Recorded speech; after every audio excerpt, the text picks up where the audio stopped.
Hey, what's going on? It's Bill Burr, and it's time for the Monday Morning Podcast for Monday, November 9th, 2015. What's going on? How are you? How's it going? Easing into Thanksgiving. I apologize for the podcast being so late and the peas popping on the microphone. Turn that down there.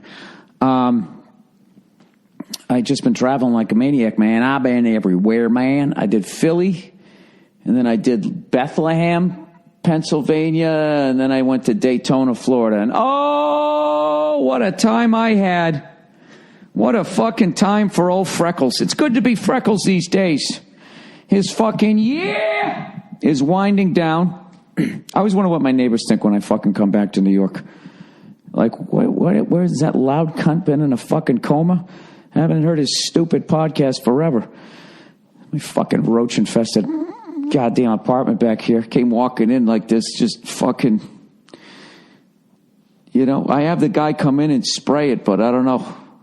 They still get in here, you know? They're just fucking dead everywhere. But they're so fucking old from being dead, right? Yeah, I pick them up and like the antenna stays on the floor. It's fucking gross. So, anyways, what was I talking about? I don't even remember. Whatever. Yeah, I've been all over the place. So, I want to thank everybody that came out to my shows this weekend in Philadelphia, in Bethlehem, and in Daytona. I had a fucking awesome time. And each show was special in its own little way.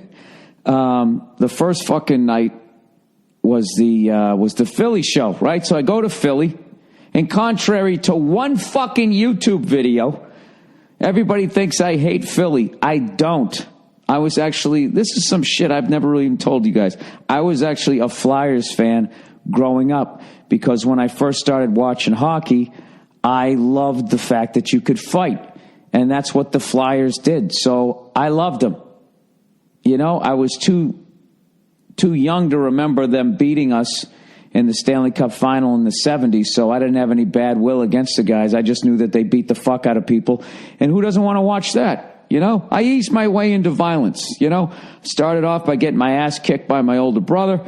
Then I started watching wrestling. And then I moved on to hockey, right? Years later, I'm watching the UFC. It just keeps progressively getting more fun. I watch those knockout videos.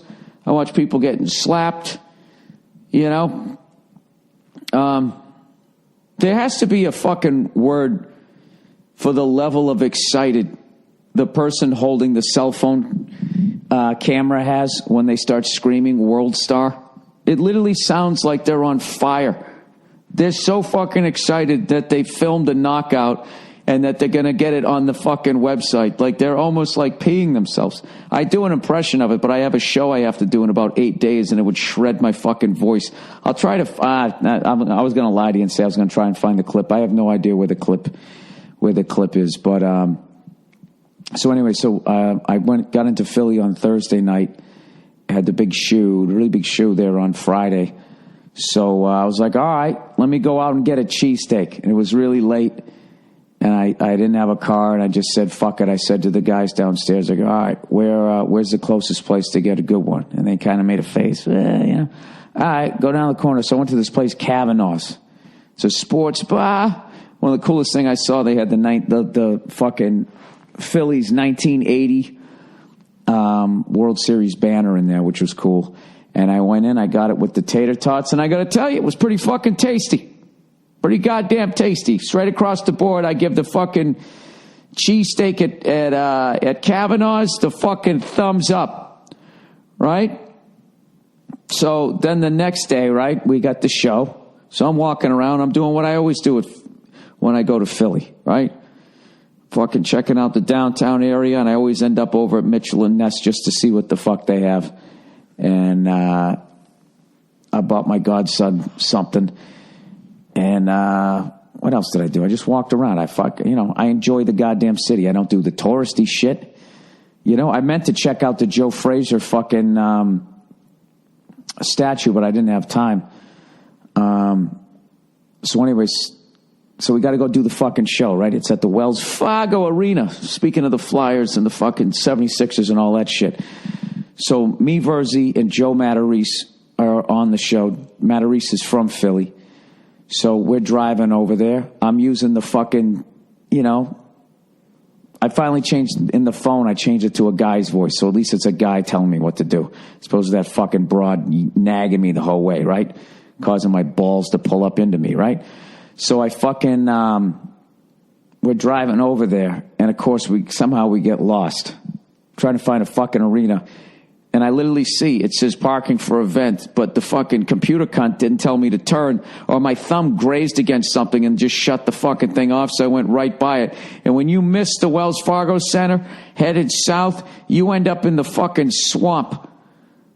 So it ended up being like a half-hour mistake, because it was like 15 minutes to get all the way over the fucking thing. And then we didn't know how to get in there. We went into the wrong fucking gate. So we pull in, they're charging us for parking. And I'm going, no, we're the guys doing the show. I'm Bill Burr, that's Joe Matarese, that's Paul Verzi. So the lady's like, hang on a second. She's like, yeah, he said he's Paul Burr. So we're laughing our asses off, going, I swear to God, we're them. And then they go, well, tell us a joke. And I was like, I don't have any fucking jokes. Well, the three comedians, we can't find a fucking arena. Is that funny enough? And they go, all right, go down there to gate E. And we just keep running into security guards, and we just keep going, yeah, we're the guys from the show. And they would just go, oh, all right, go down that way. So then we just started laughing, going, dude, I'm going to pull up to arena and be like, yeah, I'm Willie Nelson. Yeah, man, I'm a little late. Where do I go? I couldn't get away with Willie Nelson. He's too famous. But I'm telling you, this is how it works. Okay? You need somebody black and somebody white in your car, and I guarantee you could sneak into any fucking arena when there's a concert. All right? This is all you got to do. All right? Have a black and a white person in there just in case you get into the wrong line. Then what you do is you try to peek ahead to see what color the person is in the parking booth. If they're white, you have the black guy talk, right? The black guy says, I'm fucking, well, wait, you got to start with the artist first. All right? So say, what are the kids listening to these days, huh? A$AP Rocky, right? Say he's got a fucking show. What you got to do is you got to have your black friend, or you got to get a black friend, or just hire a black guy. You have him say, you pull up to the wrong fucking gate, the regular person gate. You make sure you get in line with the fucking white person, right? In the booth, and all you black guy's got to say is, yeah, I'm him. And I'm late, man. Where do I go? Where do I go? And I'm telling you, that guy will fucking wave you in. At least you won't have to pay for parking. I don't know if it fucking works. And then if it's a fucking country show, your black friend's not going. So who gives a shit? You only need white people anyways. Whatever. I'm convinced. Oh, fuck me. Hang on a second. Hang on. All right, I'm back. Yeah, so your black friend's not going to want to go to the country show. All I'm saying is if you fucking pull up. No, wait a minute. They probably know it all. This is me being an egomaniac. This is what this is. They didn't know who I am, so then they're not going to know who fucking Travis Tritt is? What an arrogant, freckled cunt. I apologize. Not only for this thing being late, but having my ego go off the fucking rails that soon in this podcast. Right? It's fucking unbelievable. It usually takes me at least 15 minutes in before the ego starts coming out. Oh, it reared its fucking redhead early, didn't it? So anyways, we were fucking driving around that parking lot for like 20 minutes. And I'm talking to the guy in the fucking arena. And he's going, where are you? I'm like, oh, well, I'm in the fucking parking lot. We're in E. And he goes, all right, did you go into the tunnel? And I'm like, no, I went over a bridge. Well, bring it around a fucking thing. It took us like for fucking ever. And then we got in there. And we got to go into the venue before the crowd got in there. Got to see they got the boards, with the fucking, for the Flyers play and all that shit. I saw the 76ers 83 championship banner, the team that I would put up against the 96 Bulls. And I say it goes 7 games, Oh, me and Verzi got into it that night. Holy shit. Arguing sports. Good Lord. He was like, dude, they're fucking 72-10. He's one of those 1990s babies. Like nothing happened in sports prior to 1990. Nobody, dude, they had Pippen and they had Jordan. Like that fucking shit. It's like, all right, well, they had Dr. J and Moses Malone. You know, and Mo Cheeks. Fucking Andrew Toney and Ivoroni, right? And that fucking skinny white dude coming off the goddamn bench who was like the defensive player of the year. Dude, Moses Malone underneath against Luke Longley. Luke Longley's going to fucking foul out. He's in foul trouble every fucking game. All right? I'm not saying that the Sixers definitely would have fucking won, but you just say that it's a foregone conclusion that the fucking 96 Bulls are the greatest fucking team ever. There was no Celtics-Lakers thing going on with the fucking, it was a very uneven time.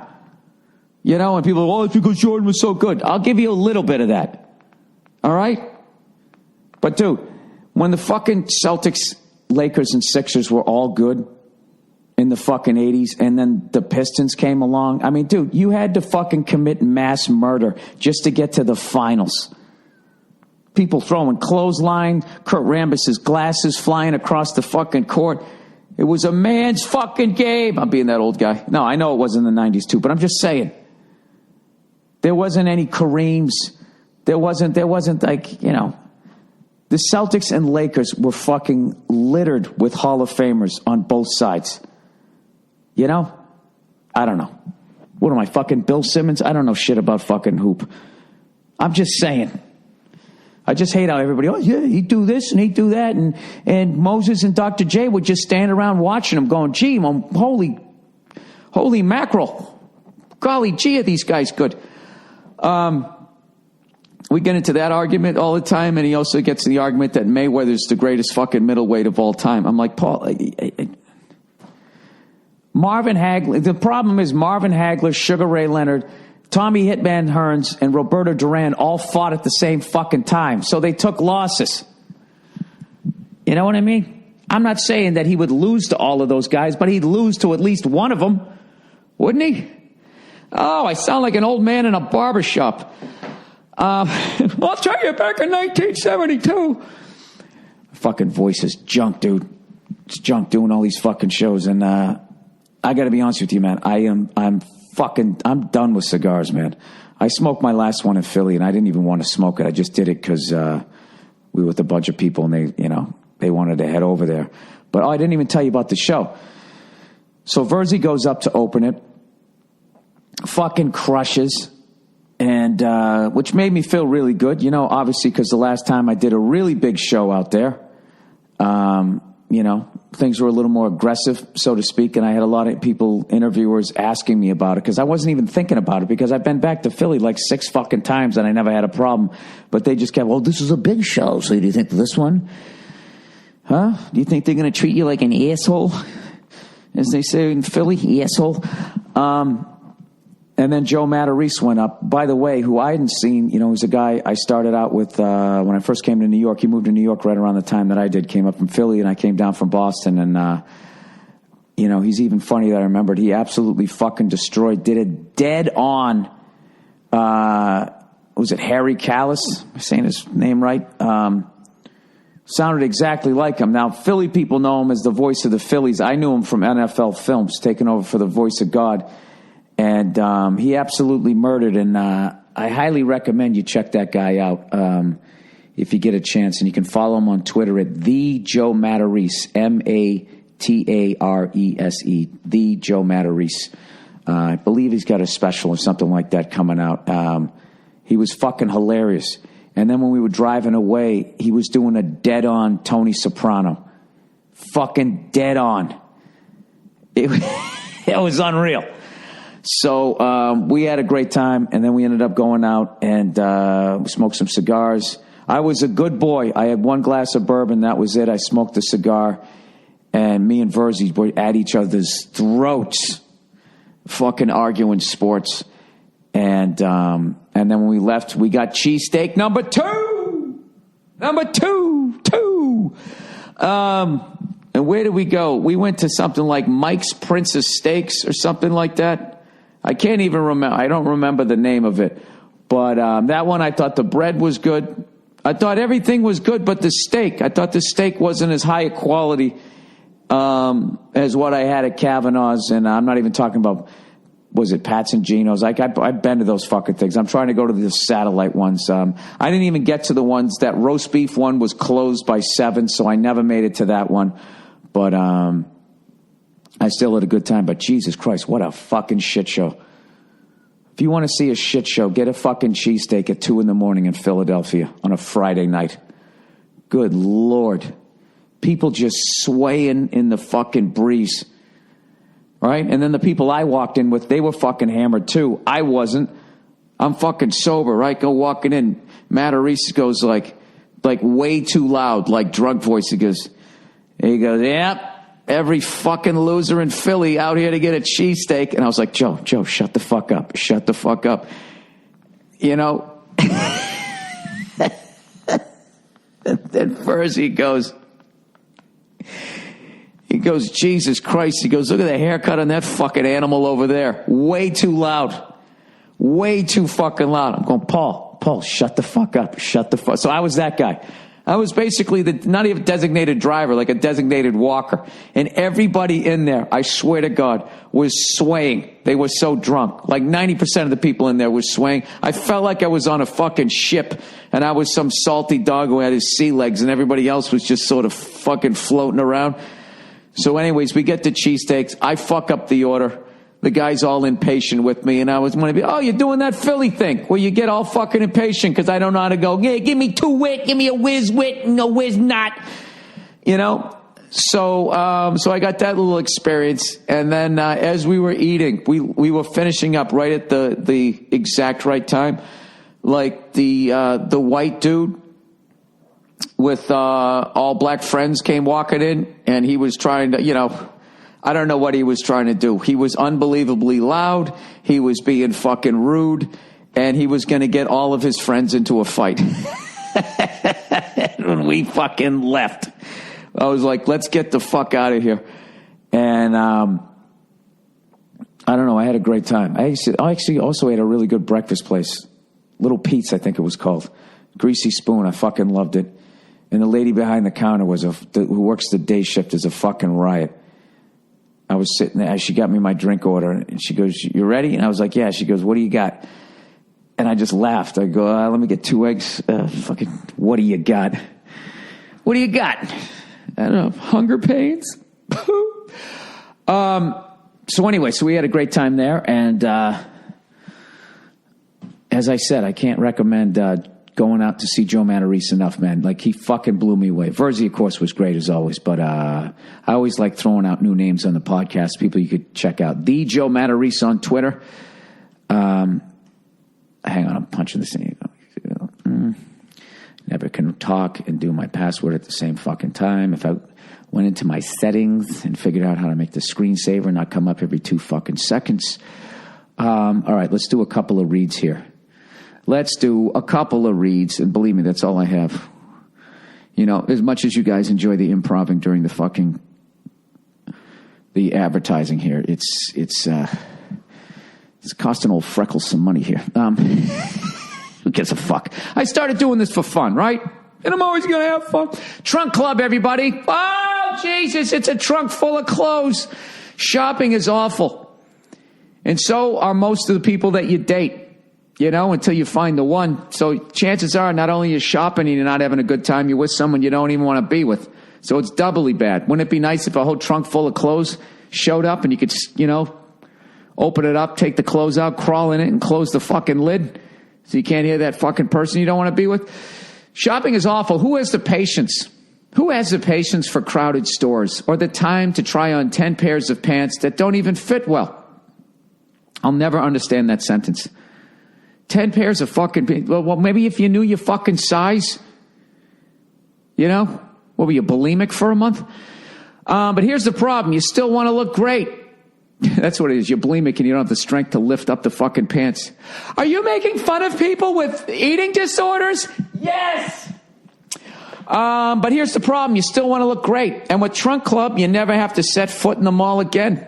Trunk Club takes unless you work there. And you got to keep going there the whole time going, you know what? I come here, but I don't shop here.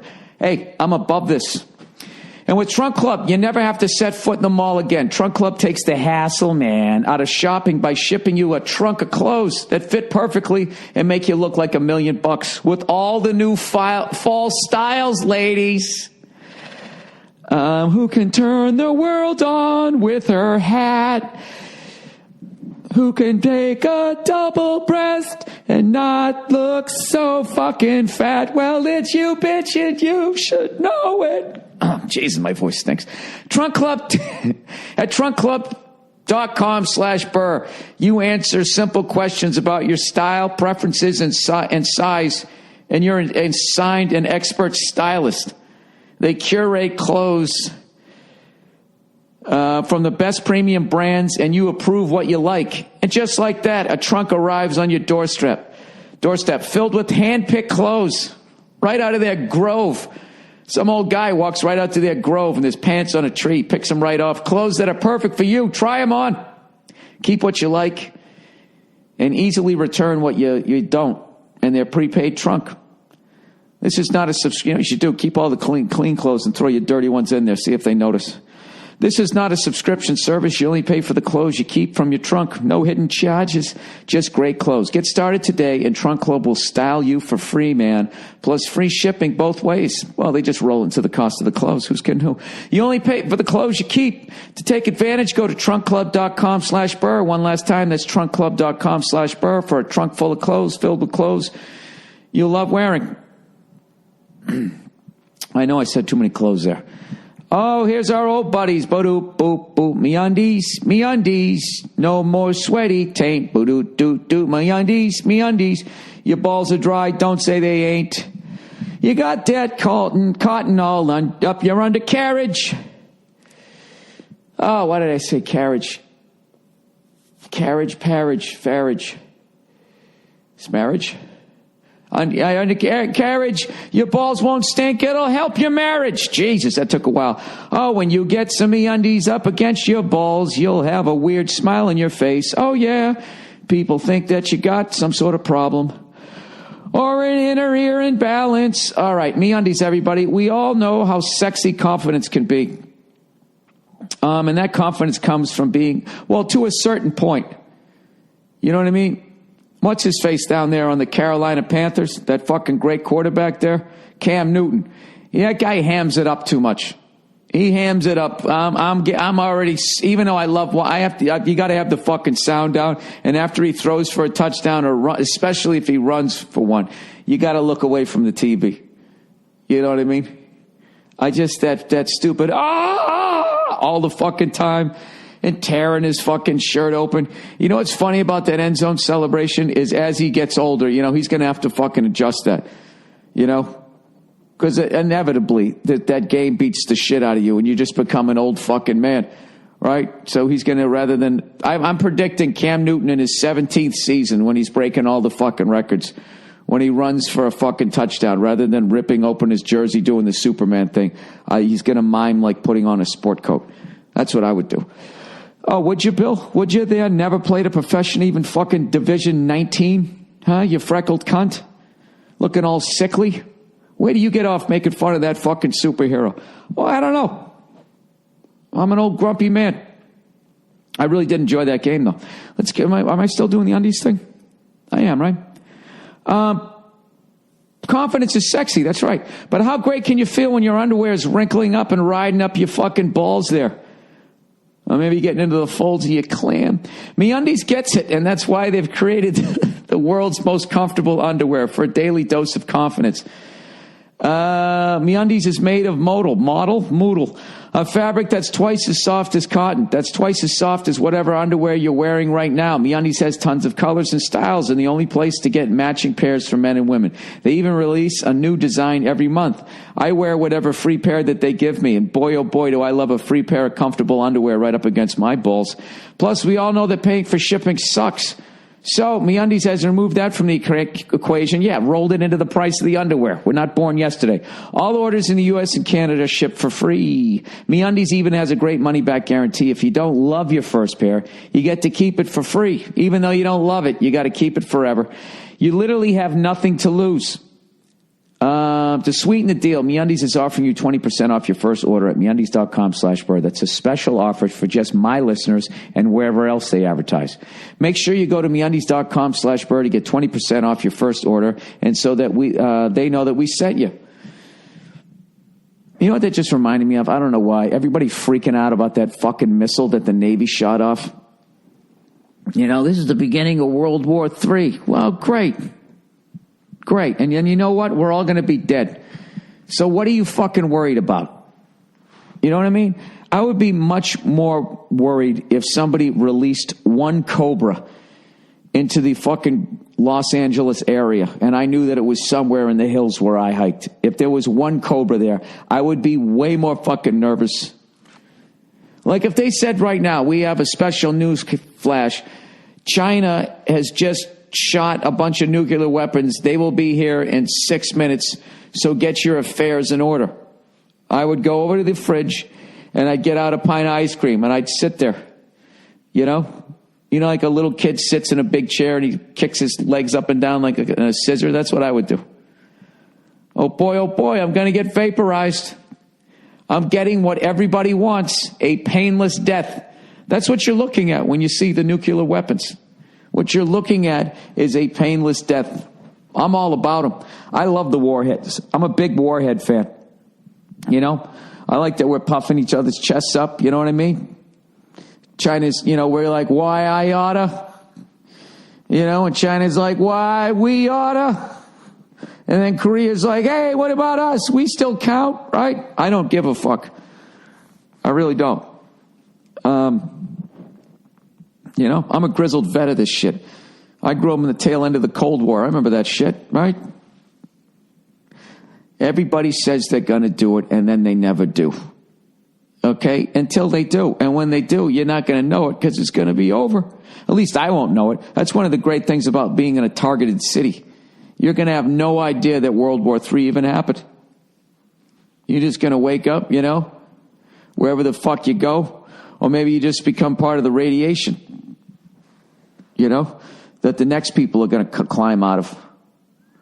I told you guys that's my theory, right? That water is the nuclear waste from the last people that fucked up this planet. And we're actually these fucking mutants. We're actually ugly as shit. We just don't know any better. Because we're attracted to what we see because we're all fucking arrogant, right? We got the ego. You look at me. My ego came out in fucking first 6 minutes. You don't know who I am? Well, then I could say I'm Elvis and everyone would believe it. No, Bill, they wouldn't. You fucking dope. Yeah, so I don't know what the big deal is. And it was also funny to read that and listen to say that they were saying everybody in California was freaking out. And then I call my wife and she doesn't even bring it up. Probably didn't even know it happened. Because at this point, nobody really watches the news anymore. Remember the news used to come on? The fuck, everybody watched the fucking news. You had your guy. Who do you like? And it was all men, right? Because men tell you what's going on in the world, despite what these ladies think. You know what I mean? That's why I stopped watching the news. The second I saw a woman news anchor, I was like, this broad doesn't know what she's talking about. She does. She only got half the information because whoever was telling it to her was probably thinking about fucking her, and he left out half the information. Okay? That's the problem with female news anchors, and I've been saying it for years.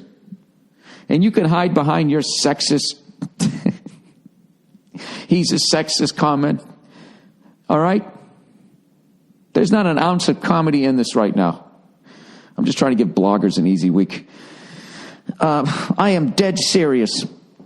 I don't even know. Does Connie Chung still do it? You know what's funny was Connie Chung did the Real News, and then her husband was doing that. What was that fucking show? Was it Hard Copy? And he had that sounded like a fucking mat. What's that thing behind the door stopper? Remember that thing you played with before there was the internet? And you just sit there for hours going.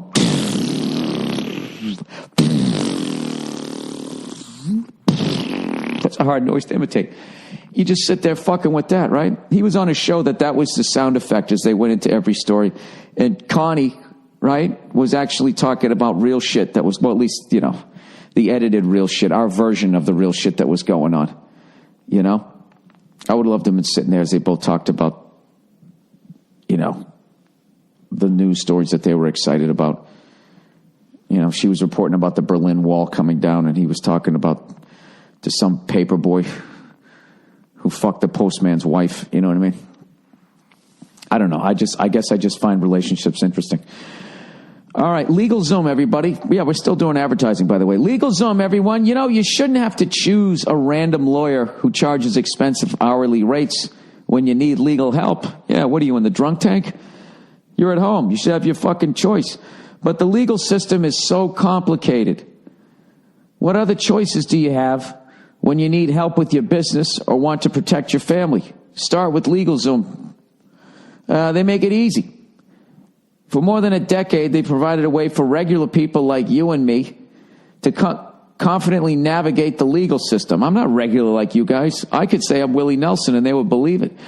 LegalZoom's not a law firm, and that's how they provide such great value. They don't rely on charging you by the hour. Instead, you'll get transparent pricing and customer reviews so you know exactly what you're getting up front. If you need help with your incorporations, LLCs, trademarks, last wills, living trusts, and more, LegalZoom's the smart choice. They've got the right people on hand to answer your questions, not the wrong people. They got the right people. And if you need legal advice, their network of independent attorneys can provide the most straightforward guidance you need in most states. All right? Don't let legal hurdles become an excuse. Stop quitting in life. Go to LegalZoom.com to start building your own future the right way. To save even more, enter Burr in the referral box at checkout. That's LegalZoom.com, promo code Burr. Hey! LegalZoom.com, promo code Burr. All right, Stamps.com, man. I thought I only had two. Stamps.com. Getting your mailing and shipping can seem like a no-win situation. Going to the post office takes up valuable time. Leasing a postage meter is expensive. They got multi-year commitments and hidden fees. You don't need that shit. Luckily, I know a better way. What I should really say is, luckily, I can sort of read out loud, because Stamps.com knows a better way. Buy and print official U.S. postage for any letter or package right from your own desk using your own computer and printer. Even the special postage discounts you can't find at the post office. That is a fragment. Oh, it is a fragment if I read that. Even get special postage discounts you can't find at the post office. You can save at least 50% compared to a postage meter, and you'll avoid those time-consuming trips to the post office. I use Stamps.com anytime I send my fucking posters out. Oh, shit, I just realized I'm going to be late for something. God, I'm the worst. Anytime I send my posters out, I use that stuff. And if I could figure out how to use this, I bet you guys can, unless you're unbelievably stupid. At which point, I wouldn't even make fun of you. How about that? Don't wait. Go to Stamps.com before you do anything else. You click on that microphone at the top of the homepage and you type in Burr. That's Stamps.com. Enter Burr. All right. So the next night, I went up and I did the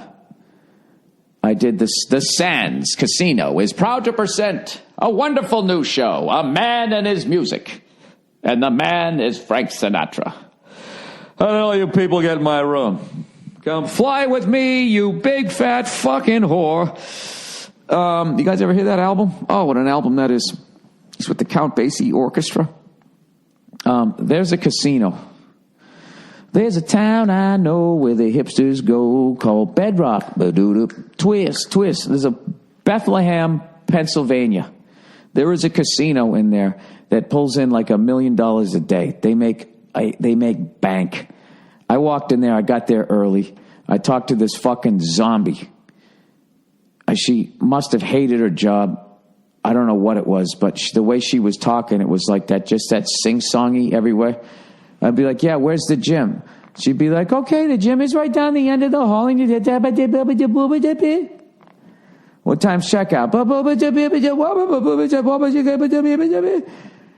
Just going like up and like she was a robot. And someone just randomly like programmed the same inflection arc. She started down low and then she went up high and then she ended up here and then she came back down. And I went in there, right? I got a Budweiser. I sat down, and this place was fucking mobbed. Mobbed. I've never seen so many dirty jackets in my life. mobbed with white people, Asians, black people, any kind of people you could think of was in there. Place was fucking mobbed. And I'm sitting, it was Saturday afternoon, and I was sitting there going, is there like a fucking championship fight just let out? This is fucking unbelievable. And I talked to one of the owners, and he said, no, dude, this fucking place does a business like it's one of the top casinos in the country.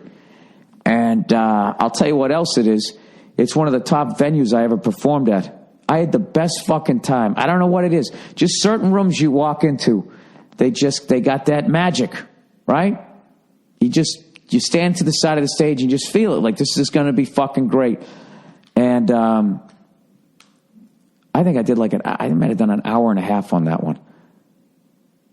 Oh, such a great fucking time. Such a great time. It's so funny. I talked about trying to get into the Wells Fargo Center. I didn't even talk about the show. So I actually got to do a show at that arena, and Paul and Joe did great, and I walked out. And crowd was nice. It was so funny, man. Philly's I was joking with Verzi, like Philly's like the only city that you go to where you need a game plan. Like, okay, if this happens, I'm going to do this, or be ready to do this, blah, blah, blah, blah, blah, whatever. But the crowd couldn't have been any better, and everybody who worked there was fucking cool as shit. And I was actually bonding with one of the Flyer fan security guys, because their team's not doing that well either. Fucking Bruins dropped like 3 out of 4, but we won the last one. That's all right. And we fucked up, and then we blew the Canadiens game. Crazy, uncharacteristically taking a dumb penalty. But I just, I had no idea what to expect this year, so I thought we were just going to get fucking smoked, because we had all these new guys, and they're playing good. I don't mind if we lose a game because we fucked up, because that can be fixed. It's just when you're just losing because you just simply can't even compete. And I have not seen that this year. So I'm still very optimistic that we're going to make the playoffs, and we're going to have a good showing. I think it's going to even be better next year. So anyway, I fly down to Daytona, right? And, Giannis Papas opened for me on that last one, He went out and fucking crushed it. Actually, he really fucking crushed it and went over a little bit. And he was all apologetic. So I broke his balls for like a good 10 minutes, saying how I was never going to use him again. He went over by like fucking 3 minutes. I was like, no, you did great. But you're one and done. It's over. You're dead to me. So anyways, I went down to Daytona. I'd never been to Daytona. I didn't even realize that. And I've always wanted to go to the Daytona 500. Why wouldn't you? Why wouldn't you want to see people as fucking brilliant as they are in pit row, and then be in the stands with some of the dumbest people in the nation? Just that whole McDLT, that juxtaposition, huh? Be fucking phenomenal. These fucking people trying to shave off a millisecond, thousandth of a second, whatever they're trying to do by adjusting some God knows what. Meanwhile, me and a bunch of other morons are just standing up there hoping somebody crashes. So anyways, I was like, man, I hope I have time to fucking check out the speedway, but I don't have a car. So I'm walking off the plane, and in the airports they have those floor to ceiling windows. As I walk off the jetway and come into the little place where you fucking wait, I looked across to the other gate that was directly across and out the window, and there was the fucking speedway. The speedway is right next to the airport. It was fucking cool as shit. And when I was over at my hotel, I heard this car fucking driving around the track, testing God knows what out. It was really fucking cool. So hopefully I'll get back there. And I performed at an aeronautical school, so everybody in the crowd was either a pilot, was in maintenance, homeland security, or they were actually learning how to design airplane parts or aircraft parts, whatever the fuck you want to call it. And I had a great time talking to them, especially afterwards. And the dean of students was actually a veteran. I forget what he said he flew. A C-something or other gunship. And I asked him if when he flies now, is it a lot more enjoyable because nobody's shooting at him? He goes, I don't do it anymore. And I go, well, why not? Why not? You just sick of it? He goes, nah, man. He goes, I got, he goes, when you get shot down, he goes, I got a metal in my knee and in my shoulder. He goes, yeah. He goes, you go down once in one of those, you don't want to do it again. So I just sat there with my jaw on the ground listening to his stories, but I could not have had a better time. I could not have had a better time at that school. And Vanessa Fraction opened up. She fucking destroyed. It was just a great time. It was just a great fucking run. I just did not get any goddamn sleep. So let me read the questions here. And let me get on with my fucking life here. All right. Other language. See. Hey, Bill, I'm 23 and my wife will never be complete. He wrote complete. Complete without advice from 50. What? Hey, Bill, I'm 23 and my... Okay, other language, I'm from Czechoslovakia. All right, I'm going to do my best to read this. Or maybe I guess I'm just going to read it how he wrote it. Hey, Bill, I'm 23 and my life will never be complete without advice from 50-yo out of shape bald head. I moved to England just because of stand-up. Sorry for writing like a total dick, but this is my second language. I used to be good comedian back home, Czech Republic, but I wanted more. Ever since I moved to England, I realized I'm not so funny in English. I want to give it 3 more years, at least 4, when I'm able to do open mics. Do you think that non-native speaker can break in? Hard work inbound. Yeah, Yakov Smirnov made an absolute fortune. I think you definitely can. It's not going to hurt you. Look, dude, if you can figure out, being from the Czech Republic, if you can figure out how to be funny in English and make those cunts in England laugh, if you can make those fucking people laugh, when you go back to your part of Europe, you're going to be the king. And I'll tell you something right now, dude, there's nothing wrong with being the king of the Czech Republic, is it? All those fucking smoking hot chicks over there, you'll fucking destroy. Dude, if everybody in your country loves you, you'll be a fucking zillionaire. It's over. And who are you competing against? Who's the Czech Republic Richard Pryor or George Carlin? What's the competition? Dude, you're getting in at the ground floor. You could be the Lenny Bruce over there, right? I think it's a great fucking move, and I think you're going to do well. Just hang in there. Because no matter where you're at, you're going to be struggling, right? And while you're at it, you're in England, you got this cool fucking accent, right? Maybe you can take out your old fucking Czechster there and stick it between some chick's beef curtains or whatever the fuck they say over there. All right, Eastern Europe. Hello, small tits Billy boy. You were teasing with coming to Eastern Europe some time ago. Would you consider coming to Poland? Absolutely, I would. I was told the southern part of Poland's great, and up north along the water. I would be thrilled to see you live in my country. I'm a huge fan, as is everyone who listens to you, obviously. Well, that's what my ego says. Sincerely, go fuck yourselves. Also, I remember watching you in Breaking Bad, and I wasn't aware of you being such an awesome person and thinking every time you popped on screen, I was like, who is that Van Gogh looking dude? Fuck you. Anyway, I can't even, is that a compliment or I don't even know. I would definitely come to Poland. And I definitely want to do Eastern Europe. And I was talking to my agent the other day about how we got to do Europe. I do it every other year. So I didn't do it this year. I'm going to do it next year. I do it every other year when I get my act together. You know what I mean? People going over there in a second fucking language. In some of those places, people listening to me speaking English and they don't speak English as a first language. I got to make sure that, I can't be just riffing and fucking around. I can do that in this country. I can put together an act, but I'm not flying all the way over there to do that. So I got to make sure that during my off year between specials, this is how it works. I put the shit together. I'll take you through the whole thing. I do my special, and then immediately I start doing comedy clubs, any place I can get up at, and I get an hour's worth of shit that I can say by the time my special comes out. And then I hone that thing to the point where it's an acceptable level, and then I start touring with it on the road. And then I just start dropping jokes as better jokes come in, And then when I get it really ready to go, then I do the European shit, and then I come back and I tape the special, and then that's it. Then I start it all over again. And it never ends. All right.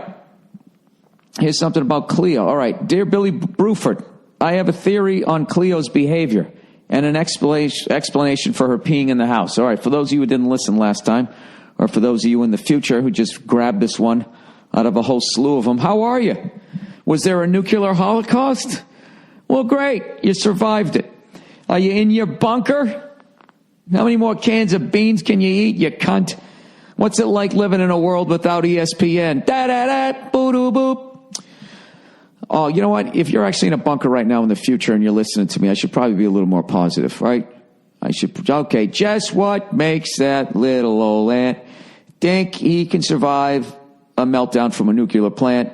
Everyone knows he's got sores all over his fucking face because he went outside. He didn't stay underground. That's why you'll be in that. What do they usually bury? That's those things what they stick all the drugs in that sit on the wharfs. And they stick them on the back of trucks, freight fucking things. I don't know. Whatever they dealt with during the second season of The Wire. Anyway, so the fuck was I talking? Oh, the fucking dog. So my dog has been having bladder issues. Every once in a while, she just like pees for no fucking reason. And our doctor was saying that's because, you know, she was spayed, and that's one of the things that happens sometimes once they get older. So this guy has a theory as to why she's been peeing a little bit in the house. He says, he or she, what do we got here? I don't know. All right. I'm a lifelong dog lover. I fucked my first dog when I was 4. Sorry, it was an easy joke. I'm a lifelong dog lover and own 2 of my own. Remember last week you commented on how when you got back from tours, she slept all night and then was sleeping in your office while you did the podcast like she was on morphine, totally knocked out? It's because she loves you. You are the one person who takes her on hikes and gives her baths, etc. She's probably anxious when you're away, and when you come home, she's so relieved and relaxed that she just passes out. Now that I knew. I'm asking about the peeing here, sir. All right? Don't be answering apples with oranges. Now you're about to leave for tour, and she's peeing in the house. Dogs are very intuitive and can pick up on the littlest thing. She's picked up on signs that she'll be leaving again, and as a result is feeling anxious, which is causing her to pee inside. Pee inside the house, you mean? She's peed inside, like what, inside of her? Just a thought, but it could be what's going on. I think that's a great fucking theory. Good luck, and see you next weekend in New York. All right. You know what? Thank you. It's fucking phenomenal advice.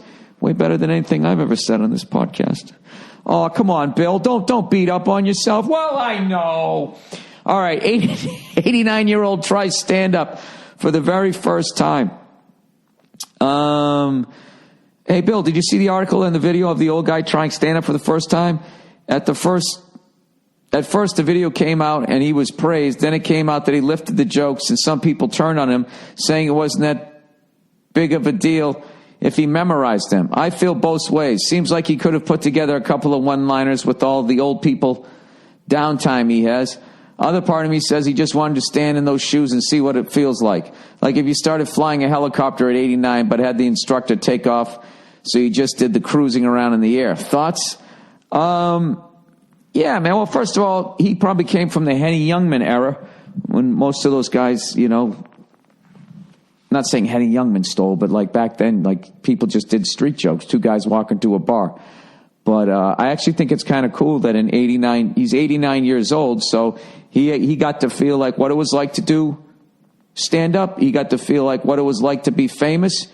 He got to feel what it felt like he got so famous that there was the backlash. He got called a thief. He got the whole fucking thing.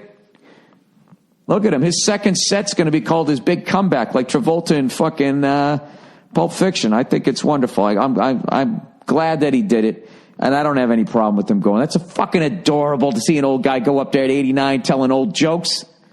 Come on. You're not a fucking, you have no blood in your heart if you didn't think that was adorable. All right. Corporations. Bill, I was doing some fall cleanup in my yard because the maple trees surrounding my house likes to leave a nice mess during this time. Where I live, the city requires that you put leaves and grass clippings in giant paper bags that you can purchase at various stores. When the bags are filled up, we set them out on the curb, and they're picked up during the week. They usually cost around $3 for a bundle of about 5 bags. One thing I noticed on these bags, which every store you buy them from, their logo and or slogans are printed all over the bags, like at a home improvement store. When they're sitting at the curb, the store logo is there for everyone to see who drives or walks by to see. That's brilliant.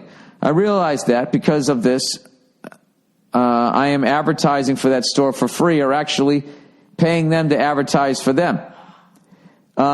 This is almost the same as if you bought a car from a dealership and put an emblem or a license plate to cover the car with the dealership. Oh my God, this is killing my brain.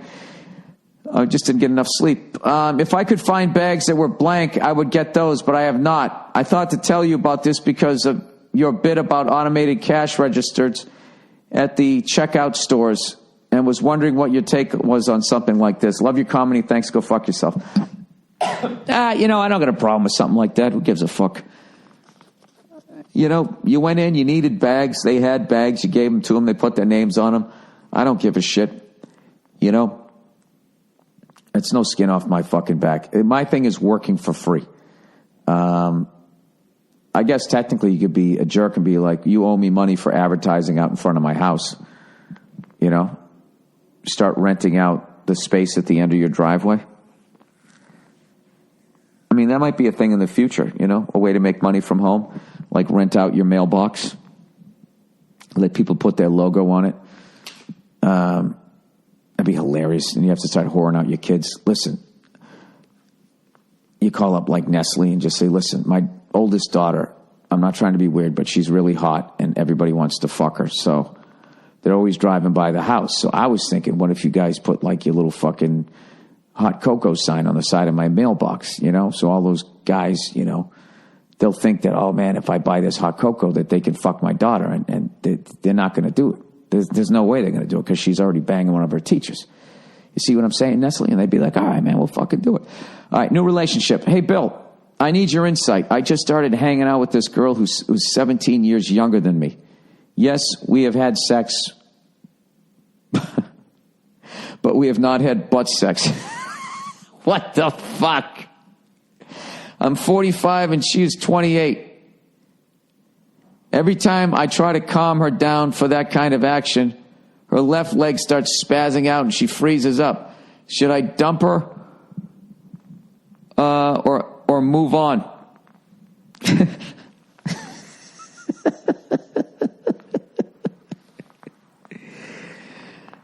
Shit. That guy just mocked the entire thing that I do at the end of my podcast, and goddamn it, I loved it. I loved every second of it. All right, well, that's the podcast for this week. I don't know what to tell you. I'm in New York to do my final show of the year, my final road gig of the year. All right? And I'm already drinking eggnog. That's how excited I am about being home for the fucking holidays. I'm going to be performing at Madison Square Garden, believe it or not, this Saturday, November 14th.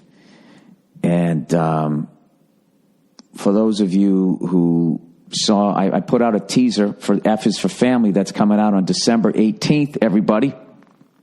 And we put out a little teaser there. And the rumor mill is that the trailer is going to be coming out soon. And where you can actually, right now, it's just sort of a little thing just to, you know how they do it. We're fucking getting you salivating for it. But I'm really excited about that. And check this shit out. I rented a drum kit to be set up at Madison Square Garden during the day. So during the day, me and some of my friends are going to go in and jam in an empty Madison Square Garden. And it's going to be fucking ridiculous. It's going to be fucking ridiculous. And we're all like fucking old white guys. So we're just geeking out, sending a set list. We should do War Pigs. Just all this old white guy music. Although that stands the test of time. Black Sabbath does. I challenge any fucking kid today. I don't give a fuck how many mouse heads people have. If you put on Black Sabbath, there's no fucking way. You can't appreciate that, the level of quality in that music. So we're going to be doing that. And yes, I will definitely take some video. You know what's really cool is there was a buddy of mine forever. I've been trying to jam with him. And it just never worked out. So I finally called him. I said, hey, man, I'm in New York. You want to get together Saturday? And he goes, yeah, come on out to my place. I moved out to Jersey. I got a rehearsal space. And I said, nah, man, I got a better space. And, you know, he's proud of his space, and I know it's the shit. So he writes back. He's like, what the fuck? And then I hit him with it. Hey, let's go fucking play at Madison Square Garden. He fucking freaked. It's going to be awesome. And for those of you who are already cringing, thinking that I'm easing my way to at some point playing drums before or after one of my shows during a live performance, I would never do that to you. Okay? Just know I would never do that. Know that I stink. All right? I know that I stink. I know that this is just a hobby. I know that I will never make a living. Okay? So fucking relax. All right? I'm just a middle-aged white dude fucking being a geek. I'm allowed to do that. All right?